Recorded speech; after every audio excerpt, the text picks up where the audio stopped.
এক এলাকায় একজন হুজুর ছিলেন। এলাকার প্রায় সব বাসায় হুজুরের দাওয়াত খাওয়া শেষ। কোনো মহিলা রান্না করে ওই হুজুরকে খাবার খাইয়ে কখনো শান্তিতে থাকতে পারতো না। প্রত্যেকটা দাওয়াতের পর ওই হুজুর একটা না একটা দোষ বাইর করতেন।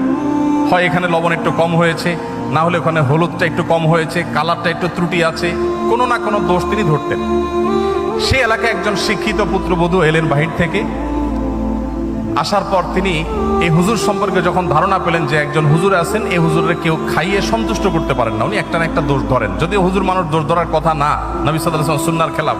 যাই হোক, এটা কতটা বাস্তব ঘটনা তাও জানি না, বাকি গল্প হিসাবে শিক্ষণীয় সেই হিসাবে বলা।